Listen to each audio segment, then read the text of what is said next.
good evening, and good afternoon, listeners, wherever you might be listening to this program, Straight Talk.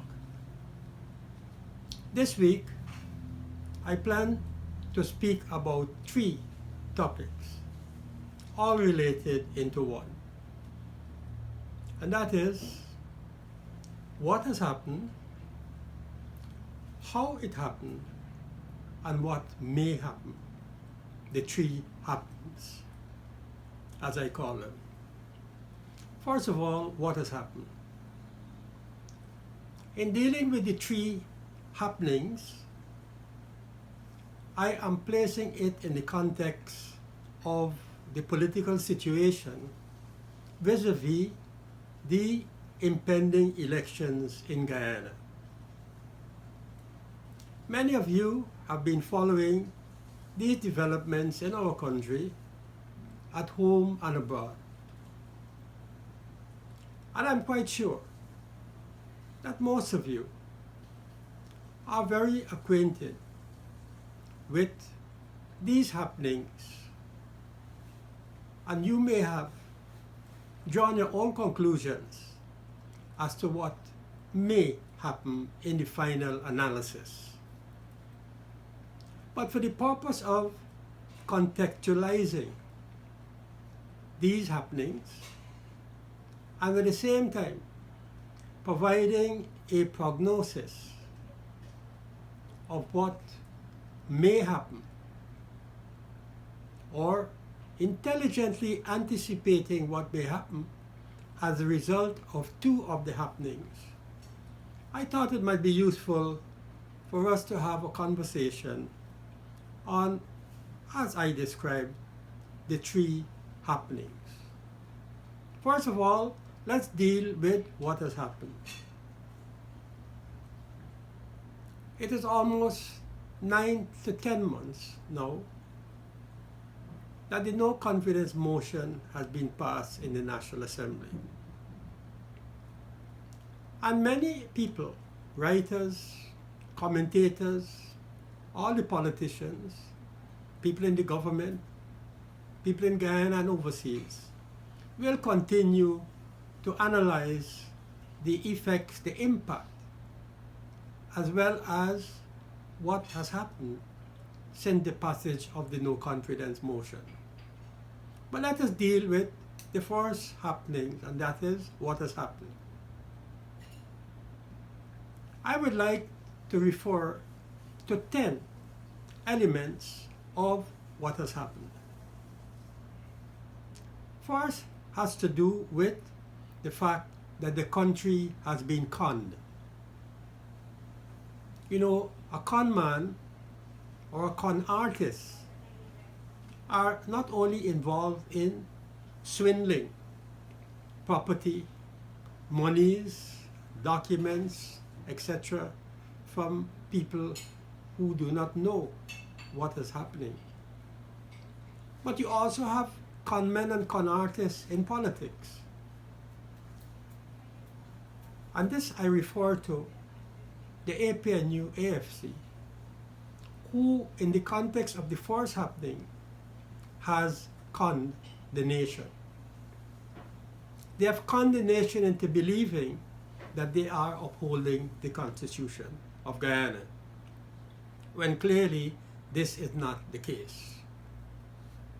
Secondly, they have kicked aside or tossed aside, whichever verb you may wish to choose or adjective you may wish to choose, the Constitution. They've kicked aside the Constitution as though it is a political football, using it to achieve their ends. In other words, the Constitution was a means to an end. Many have commented on this serious violation of our Constitution. But the fact of the matter is, the APNU AFC have, to a large extent, gotten away with this trickery. Thirdly, the Guyanese people have been betrayed. They have been betrayed by the con artists in politics or the con politician And they have been betrayed because the Constitution, in which power to the people has been vested, has been kicked aside.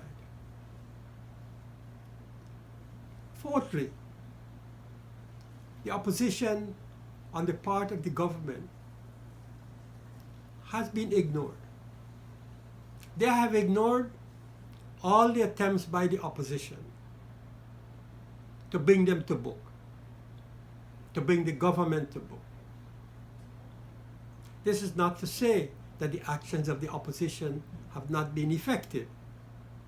They have tried as best as they could, using the legal system of Guyana and the Caribbean Court of Justice to thwart these means being used by the government to outdo the no confidence motion. The fifth element of the first happening has to do with the polarization of politics in Guyana. With the efforts on the part of government to get a what is called get out of jail card in respect to the no confidence motion, polarization of politics in Guyana has taken place even further. The two major political parties have, with their supporters, dug in their heels in respect to the respective positions held by the leadership of the parties. And that is quite understandable in politics, especially in a Guyanese context. So the polarization of politics in Guyana continues. Another factor has been that the economy has virtually been paralyzed. Nothing is happening. The business community, the private sector, the manufacturing sector continue to complain. Not to the effect of government. So the economy is in a tailspin. And the amount of containers that at one time used to be imported into Guyana have been reduced significantly because the economy is virtually in a paralysis. Next is the fact that the investments, foreign investments and local investments, or investments driven by foreign capital and local capital, have slowed significantly. And this is precisely because of the stalemate in the economy, political instability, and the fact that in the foreseeable future, many do not accept that things will change for the better. Another factor that has happened over the past months, in answer to why this has happened, is the fact that the diplomatic community was too slow to move. That is my own opinion. In my view, the diplomatic community and the donor community should have moved much more earlier. They should have made the statement that they made just a few weeks ago. That statement should have been made since May of this year, or even earlier. But be that as it may, as many would say, better late than never. The statement did have some impact, although not the kind of impact it would have had if it was made earlier. And so we have a situation where the Take Care government continues to take care of its actions to extend its life in government way beyond what is constitutionally due. Guyana, as a result of all that has happened over these months, has become an international laughing stock. We in Guyana, in fact the government of Guyana, is responsible for our country becoming a laughing stock. And yet for all, we find the illegal Minister of Foreign Affairs, Mrs. Cummings, going to the world's most prestigious forum, talking about dark forces. I have said in another comment elsewhere that these dark forces that she's referring to is what she should be looking in the mirror to see where they're coming from and who is instigating these dark forces. That is so far for what has happened. Let us move now to the next happening, which is how did this happen? How did these developments happen? Because many people in our country and outside of Guyana are asking, how did this happen? Some even go so far as to say, why did the PPP allow this to happen? But that is another matter to be dealt with at another level. Let us deal with how did this happen. First and foremost, this happened because the APNUFC refused to recognize the implications and the consequences of the no confidence motion. Again, you would notice that I refer to the no confidence motion. So this happened because the government and the ruling APNUFC refused to recognize and to fall in line with the consequences of the no confidence motion. Secondly, we had the foolish mathematical calculation of what is half of 65. I think that that was intentionally introduced so that it could be taken to the court for a decision to be made. Any little school child would know what the half of 65 is. That 33 is the greater majority of 32. But for them, 34 was the half of 65. And so that was intentionally taken to the court, knowing that matters will be tied up in the courts, giving them more time.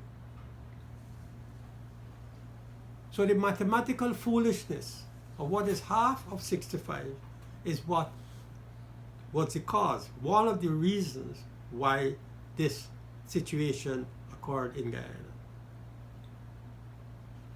Third, utilization of the court system. They have many lawyers in the cabinet and they have many lawyers supporting the government. And they were obviously advised that once you use the court system, you will be able to buy time because the court takes its own time before it deals with matters, notwithstanding the fact that in the present court system you have what is called fixed date applications. And so use of the court system by the APNUFC was one of the reasons that we can explain how this happened. Use of the court system resulted in delaying tactics being applied to extend the life of government, which was already declared by the Caribbean Court of Justice as a caretaker government.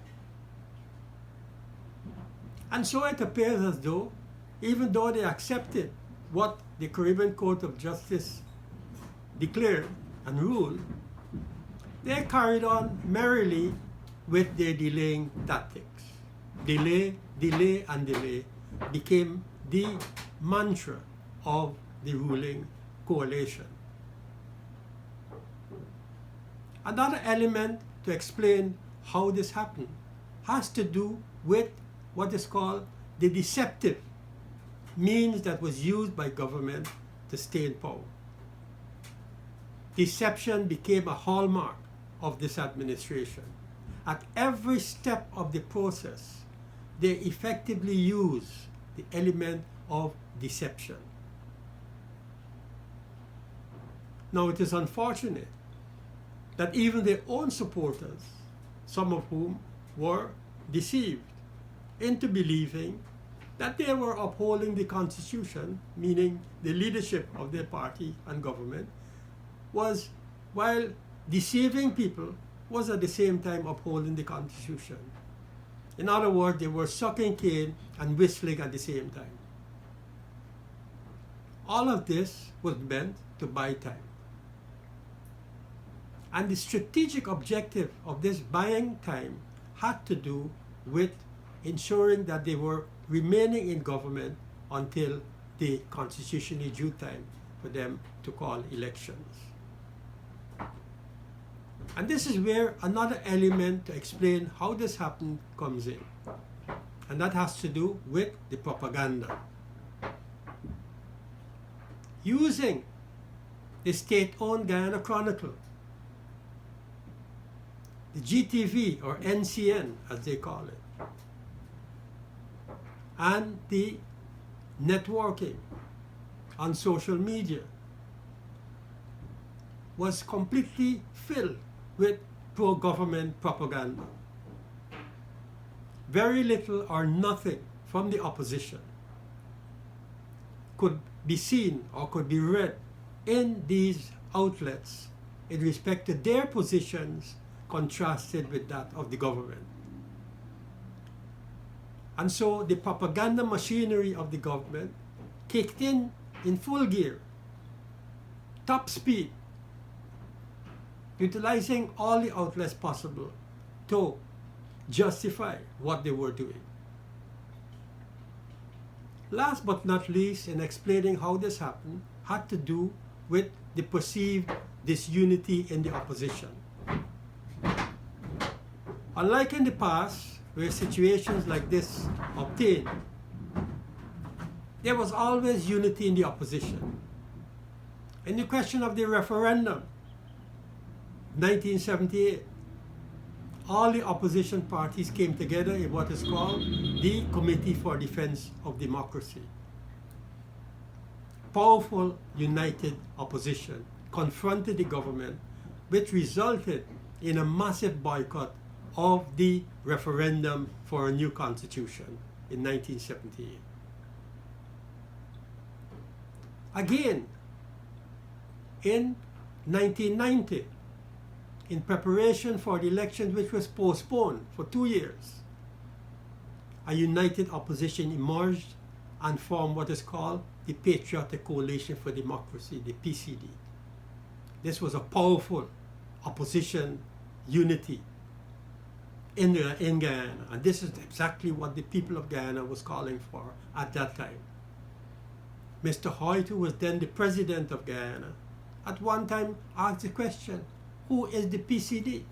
Until such time, when the PCD came out in full force, he was forced to recognize that the PCD was a powerful political force in Guyana, which he had no alternative but to recognize. And it was the PCD that led the fight in 1990 and even before for free and fair elections in Guyana. And so, in answering the question, how did this happen, we have to look at all these elements combined. Finally, let's examine what may happen. We have just dealt with what has happened. We've just dealt also with how did it happen. And now we shall deal with what may happen. I emphasize the word may. Not shall or would, but may happen. First, they have just announced that the claims and objections period will begin on October the 1st. But already, controversy has begun to engulf this claims and objections period for two reasons. One, we are made to understand that the claims and objections period should last for 35 days, according to the decision of the Commission. But lo and behold, it appears as though that decision was undermined when a release was issued by the public relations officer at GCOM declaring that the claims and objections period will last for 45 to 49 days. So already we see mischief afoot in this respect when it comes to the claims and objections period. The second aspect of the controversy in respect to claims and objections period is that every single person has to go to a registration office to present their ID card to ensure that they are on the preliminary voters list, what is called the PLE, preliminary list of electors. Now this is rather strange, because if you already are on the PLE, then why do you have to go to a registrar's office in your division to ensure that yes, you are indeed the person on the preliminary voters list? So the opposition, PPPC, has claimed that this is the actual attempt to disregard the ruling of the Honorable Chief Justice and to impose, make it a fait accompli, that every single person has to re-register once again. And so here is one element of what may happen. And in fact, what has already begun to happen is controversy surrounding the period and the essence of the claims and objections period that follows the verification of the voters list and the publication of the official voters list. Number two, the caretaker president has announced recently that regardless of whether the PPPC returns to Parliament or not, and incidentally we've seen the TUC, the APNU, and some other peripheral parties down on their knees begging the PPPC to return to Parliament. Well, the opposition leader has already declared more than once that the PPPC will not be returning to Parliament. And so they might as well kiss that getting back to Parliament goodbye. So, President Illegal of Guyana has announced whether the PPPC goes back in Parliament or not, the Parliament will be dissolved. Now, this is a gross violation of what should have happened. And so they're proceeding with the dissolution of a Parliament which incidentally has already been dissolved as a result of the passage of the no confidence motion on of the various timelines associated with the passage of that motion. So he is dissolving a Parliament which is already dissolved. In other words, he's pushing at an open door. Thirdly, what may very well happen is that the election date, as announced on March the 2nd, may very well be pushed back. There actually are absolutely no guarantee, knowing the track record of this government, that elections will definitely be held on March the 2nd. So, knowing the track record and knowing the rap sheet of this administration, don't be surprised if the March the 2nd date, which they are announcing all around the world, that date could very well be much later than that. It can be pushed back even further. So that may very well happen. Next, I would not be surprised if, when the demand for foreign technical experts to work in GECO becomes a real factor, that the administration of the illegal government or the illegal administration or the illegal coalition or grouping, whatever we wish to call them, they resort to efforts to limit the participation of the foreign technical experts within GECO. It has happened before. On one occasion, they even forced declaring one technical expert persona non grata and forcing him to leave the country. So that may well happen. Again, I say, we should not be surprised. And this may very well happen. We hope it would not happen. But like everything else, as many people would say to our country, in Guyana, anything goes. They may also wish to limit the amount of foreign and local observers to observe elections in our country. It has happened before. And you should have no doubt in your mind that when it comes to foreign observers, they will limit the numbers, and they will also limit the number of foreign observers, of local observers, to observe the elections in our country. All of this, of course, has one objective in mind. And we will come to that as we wind up on this discussion. Now, all of this could lead in two directions. One is free and fair elections, the other are rigged elections. So when we combine all these happenings together, it's like the tributaries of a river flowing in one main stream. And that main stream has to do with two possibilities of what may happen. One possibility is to have free and fair elections. And the second possibility, and I say the word possibility, the second possibility, rigged elections. Now, all Guyana, including the international community, would wish to have free and fair elections in our country because that is what is expected. That is what the Constitution calls for. That is what the people would like to have. Free and fair elections. Wherever the chips fall, so be it. If in a free and fair election the opposition loses, fine. If in a free and fair election the opposition wins, fine. And if in a free and fair election the government loses, they should accept the results. And if in a free and fair election the government wins, the opposition should accept the results, provided that all the factors that requires a free and fair elections are in place, and the opposition political parties and the international community are agreed on this.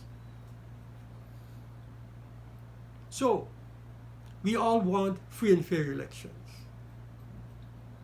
But we should not rule out the possibility of a rigged elections as well.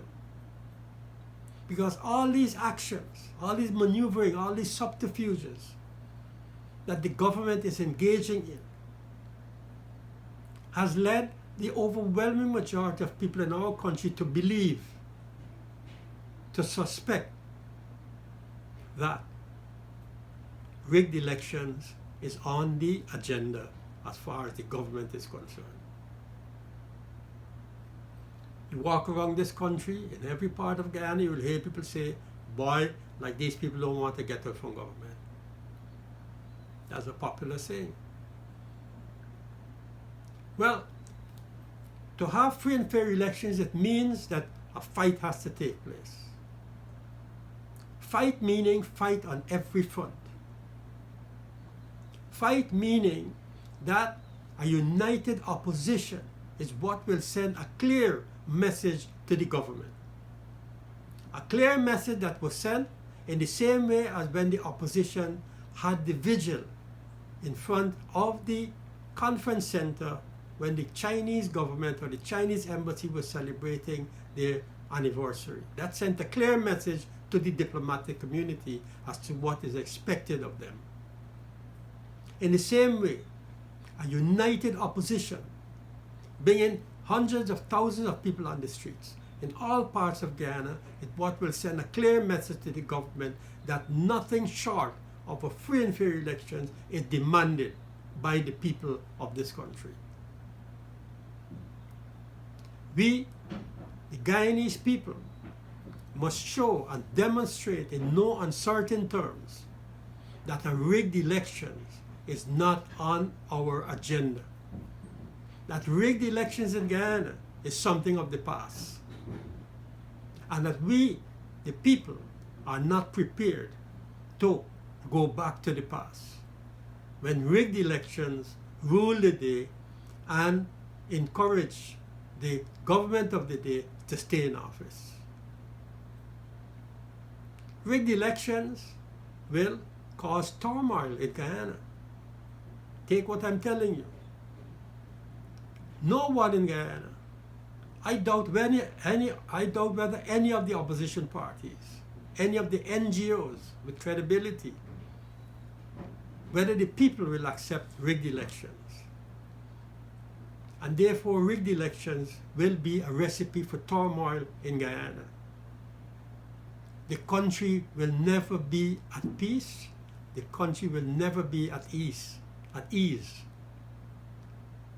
Once there is a rigged election, once there is incontrovertible evidence that elections were rigged. Whatever little credibility remains of this administration, of this illegal administration throughout the entire period, from no confidence motion to date, will go up in smoke insofar as the rigged elections is concerned. And so, the people of Guyana, inside and outside our country, make every effort, do whatever you can, participate in whatever way you could, organize in order to prevent rigged elections in our country and in order to ensure free and fair elections in our country. This is the least we can do for our country. This is the least we can do for our people. It is a basic human right enshrined in the United Nations Charter, in the Charter of the Organization of American States, in the Charter of Civil Society of CARICOM, and in the Charter of the Commonwealth, to ensure that any people in any part of the world, in any country, must continue to have the right to elect a government of their choice. So,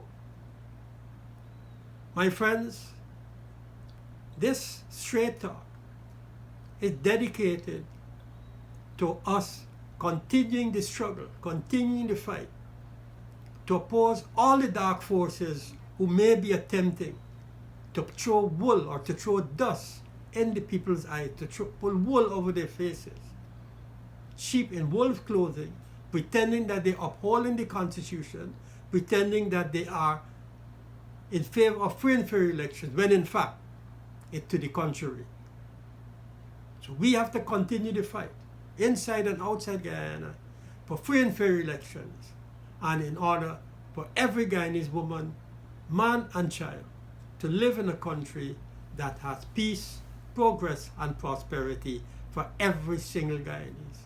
Thank you, my friends, and goodbye until our next Straight Talk.